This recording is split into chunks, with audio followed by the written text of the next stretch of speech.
Good morning, everyone. Welcome back to our English class. Last video, we had discussed about Abraham Lincoln, and they say, letter to his son's teacher. Yes, in the essay, we saw Abraham Lincoln explaining the kind of education his son should receive. So he explains what kind of education his son should receive. And we had seen two annotations. I hope you have all studied it and had gone through the textbook as well. The last part we saw in the last video was teach him to learn how to gracefully lose. Yes, even while losing, it can be done in a graceful manner, and enjoy winning when he does win, when he really wins. So teach him how to lose in a graceful manner and enjoy the winning moments when he really wins. So you should teach him. He must learn. Elsewhere he substantiated that the purpose of education is to inculcate honor and character in children. Yes, that should be the purpose of education according to him. According to Abraham Lincoln, the purpose of education is to inculcate honor and character in the minds of children. So he is asking the teacher to teach his son how to lose in a graceful manner and enjoy the winning moments when he really wins. Let us continue. Teach him also to be gentle with gentle people. Teach him also. Let him be taught to behave gentle with gentle people and tough with tough people. Yes, there are people around him who are very tough, very strong and rough and tough and behaving rude and rough. Yes, so he must be tough with the tough people. Teach him, let him be taught, let him learn how to be gentle with gentle people as well as behave or to be tough with tough people. That is what one has to learn during his school days. He will be meeting so many types of people around him. Yes, in his class itself, people are many types now.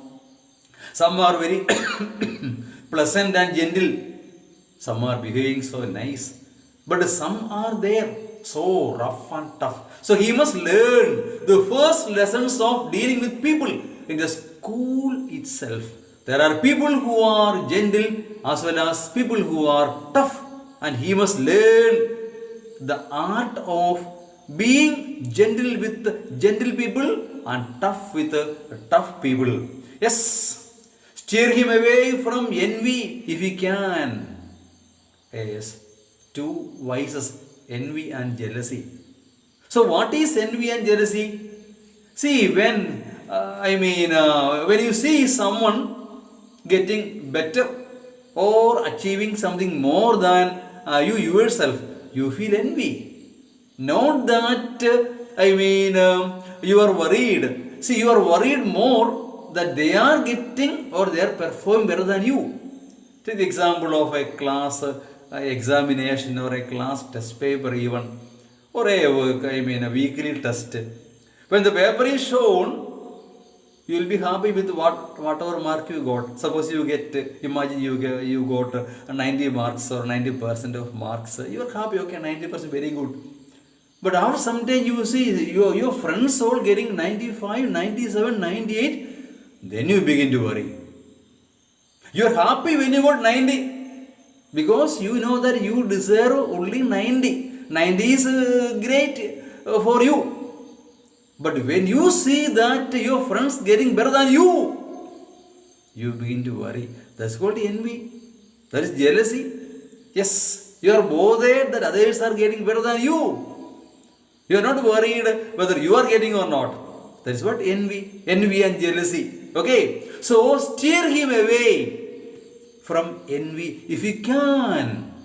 If possible, steer him, lead him away, take him away from envy and jealousy if you can. Yes, and teach him the secret of quiet laughter. See, laughing quietly. Yes, one should be able to have a pleasant smile. See, laugh quietly, calm and quiet, being pleasant always. So teach him how to, manage things in a calm and quiet way. Yes, in a poem by Tagore, see, the prayer, Tagore says, so give me the strength to take my mind high above daily trifles. That's what, day to day life you will have many problems and you must be able to manage it with a quiet laughter in a pleasant way. Teach him how to do that. Yes, so he continues, teach him if you can how to laugh when he is sad. So one should not feel despaired, disappointed. And teach him there is no shame in tears. Sometimes you have to meet with a failure and be able to meet that. It is very good that you meet with failures once in a while. Failures and success both are required in life. Suppose a man, if he always gets or faced with success, when he really meets a failure, he won't be able to withstand the failure. His mind won't be strong enough to face that. So he must have the experience of meeting with failures as well, so that he would be able to meet bigger failures and bigger challenges of life. Otherwise, his mind won't be strong enough to face them. Yes, teach him there is no shame in tears. Yes, sometimes you have to shed 2-3 drops of tears, especially in front of your parents. If you really make a mistake, if you commit really some mistakes, you should be able to say sorry in front of them, bowing your head, and shed 2 drops of tears. Very good is for you. Teach him how to do that. There is no shame in tears. Great men all, whenever they made some mistake, they really confessed it. They really confessed it. They were willing to do that. Yes, that is what. There is no wrong in shedding some tears and accepting your mistakes. Yes, teach him there can be glory in failure. There can be glory. You are fighting well. Yes, even failure can be something glorious. And despair in success. Even if you get success, some days you will be disappointed and despaired. If you don't really deserve it, first desire. First deserve, then desire. Yes, if you deserve, only you should desire it. Yes, you should be deserving that. First deserve, then desire. Yes. So, despair in success. Some days you will be disappointed even while you are meeting with success, because you may not be deserving that. You must be deserving that. First deserve, then desire. Okay. Teach him to scoff at cynics. Cynic is one who hates humanity. One who hates everybody else. Everybody around him, he will be hating. He will be behaving nice. Is it not so? Yes, the secret of success is be able to love everyone. Even those who hate you, you must be able to love them. Love has a healing effect. Whatever, strong, bitter feelings you may have, if you can love them and smile with a pleasant, face, things will come down. Yes, so you will be able to do that. Love has a great healing effect. So, teach him scoff at, means make fun of, laugh at cynics. There are people who hates you, who hate you, who won't be behaving good to you. So, discard them. To laugh at means make fun of, really means neglect them, discard them, disregard them. Don't mind what other people say. You take care of yourself. There are people who won't like you, who would be making fun of you, who would laugh at you, belittle you, and all those things. Don't care about them. Don't mind them.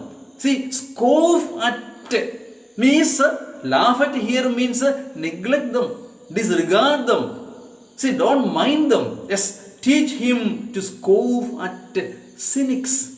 So in life you have to meet with many kinds of people. There are people who are gentle.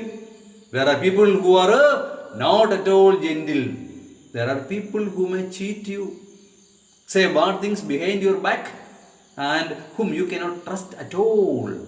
So there are people who will make fun of you, who will scold you, who will misbehave, and you must be able to what? Scoff at cynic. Cynic is one who hates everybody else. In a way, hates humanity. Yes, scoff at them, which means disregard them, neglect them, don't mind them. That is the only way you can manage them. Yes, teach him if you can. Teach him also if you can. If you can, teach him the wonders of books. There is a great treasure in any library, in a library. The wonders of books. Every book will bring you something new. New knowledge. Knowledge will make your mind broad. Broad-minded you would become. There is a wonder. Many wonders are there in books. Yes, the wonders of books, but also give time to ponder over. Ponder means think. Think it over. The extreme mystery of birds in the sky. The wonderful beauty of nature. The birds in the sky. Skylark. That is the kind of bird that sings so high in the sky. See, the birds in the sky. Bees in the sun. Bees, honeybee bees. And flowers on the green hill. There is great wonder. Wonders are there. Many kinds of wonders. All the wonders that nature, gives us. So teach him how he should be able to enjoy all those things in life. Especially nature poets always, glorified the beauty of nature. See, nature can correct you, teach you many things, give you wisdom also, according to William Verses, for example. Yes, so teach him how he should be able to enjoy the wonders of books as well as the wonders that nature, provides. So let him be taught. Teach him all these things. What all things are there? Mystery of birds in the sky, the beauty of nature, the sweet songs of birds. Many birds are there. Nightingale, for example, will sing the whole night when darkness falls. The lovers, mates. So nightingale will be separated because they cannot see each other. They will be calling its mate. That means lover or lady love. The entire night there is a story of separation and reunion. Yes, there is really. And when the first light of the sun falls, they are reunited. They see their mate, lover or lady love, and they are reunited and they go back to the normal life. So the bird will be singing his heart out. So sweet is the song of nightingale. So sweet is the song of, skylark in the sky. Let him be taught how to enjoy the beauty of nature, the songs of birds and all those things. Let him be taught. Let him learn in the school itself. Okay. Yes. Flowers on the green hill, etc., etc. Teach him to have faith in his own ideas. Even if everyone tells him they are wrong, he must be able to stand by his words, whatever he says. He should speak only what he really believes. He must stand for what he says. Even when everybody says, not necessary that the majority is always right. Some days the majority also can be wrong. Yes, even Aristotle called what? Democracy as the rule of the ignorant. Because the majority are ignorant. They may make wrong decisions. Sometimes, not necessarily always. Minority might be right and majority might be wrong also. So let him stand by his words and his ideas and his beliefs if he is so sure of that. Even if everyone tells him they are wrong, don't follow, the crowd. People would say many things. Many will say many opinions. Is it not so? So don't follow them. If you are sure of what you speak and what you believe, stand by what you say. Don't deviate from your words and your thoughts and your ideas. So let him have the strength and courage to stand by his words.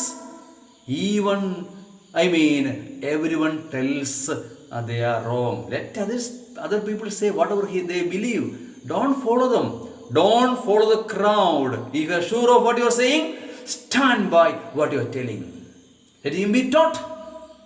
Try to give my son the strength not to follow the crowd. Let him have the strength not to follow the crowd when everyone else is doing it. Not necessary that because others are doing, you are doing that. Never say that. Never tell that others are doing, I am also doing. In the class also, students would say that, sir, what are you doing, sir? No. Two wrongs does not make one right. Did you understand what I said? Because somebody is doing or somebody had done it, it is not necessary that you should do the same thing. Yes. You should have your own faith, your own belief and your own convictions. What you believe right, you should be following that. Don't tell or don't believe because others are doing, so it is right. No, not like that. Yes, let him have the strength. Let my son, let him have the strength for what? Not to follow the crowd. Let him not follow the crowd. You see, when everyone else is doing it, because somebody or all are doing it, let him not do that. Let him not do that. He must have the strength, to resist it and stand by his own. Teach him also to listen to everyone. Let him listen to everyone. Yes, but teach him also to filter all that he hears on a screen of truth. You see? And take only the good that comes through. So, let him hear everybody's, words. Listen to them. Let him hear that. But, let him filter it. Judge by his own and understand what is right. And what is right, only he must take. And throw away what is not right. There is a saying by William Shakespeare. Give every man thine ear, but few thy voice. Hamlet, William Shakespeare says. Give every man thine means your ears, but few thy voice. What does it mean? It means that you have to hear everyone, but don't answer them also. Not even answering, not necessary. Let them speak, you can hear them. But thy voice should be given only to very few. Only to very few you must be answering. Hear everyone. See, on the way to school, going by, many people would say many things. Don't stand and answer them all. No. Give everyone your ear, but not your voice. Yes. So, you can listen to everyone. In the same way here, you see, teach him also to listen to everyone. Let him be taught to listen to everyone. Yes. But teach him also to filter, means to judge and separate what is right and wrong, filter it, that he hears on a screen of truth. What he believes to be truth, only he must be taking. Other things he must be able to filter it and throw it out. Yes, and take only the good that comes through. After filtering, what good he is able to find out, that only that he must be taking. The remaining he must be able to throw it out. Let him have the strength to do that. Let him give his ears to everyone. Listen to everyone. But his voice should not be given to all. But let him filter it through the screen of truth and take only the good that comes through the filtering. Let him judge and find out what is right, what is wrong, and take only what is right and throw out whatever is not right or good for him. Yes, let him be taught that. Teach him also to sell his ideas and brains to the biggest bidder when he comes to a profession, etc. So his service will be taken by many people. Let him offer his service, whoever is offering him the most or the best, but never put a price tag on his heart and soul. Don't allow anyone, to price him. He should not give his brain and his mind to someone as if he is sold. He should not be allowed to be sold to someone. He is working for someone. He is offering his service in, a response to maybe advertisement or good salary or better remuneration, etc., etc. But never allow anyone to put a price tag on his talents. Yes, let him offer his service, whoever is offering him the most, the best, the most suitable for him. But never allow, him to be sold. His heart and soul should not be sold. His brain should not be sold or even should not be pledged. You see, that is what. Once again, see that teach him to sell his, where is that? I did not find the line. Once again, 1 minute. Yes, teach him to sell his brains to the biggest bidder. Let him be able to sell his, service, whoever is offering him the most, but never to put a price tag on his heart and soul. But don't allow anyone to put a price tag on your heart and soul, which means he should not be a slave even when he renders his services. Even when he renders his services, he should be doing the work and receiving his remuneration, not being sold, to anyone, especially his heart and soul. Yes, let him have the courage to be impatient. Sometimes he should not be too patient. He must have the courage to show the impatience. Let him have the patience to be brave. At the same day, he must have the patience to be brave also. See, patience should be shown wherever it is necessary, whenever it is required, wherever it is necessary. Not always, not unnecessary also. Once again, read that line. Let him have the courage to be impatient. Let him have the courage to be impatient when situation requires. And let him have the patience to be brave. He must be brave enough to have the patience too. Teach him also to have the sublime faith in himself. Yes. First of all, a man should have faith in himself, because then he will have faith in mankind. If only he has faith in him, he will have faith in others. As a result, he will have faith in mankind and ultimately faith in God. Yes. First of all, any man, every man, he must have faith in himself. Only then he will have faith in others. Which means he will have faith in mankind, ultimately faith in God. Yes, this is the order.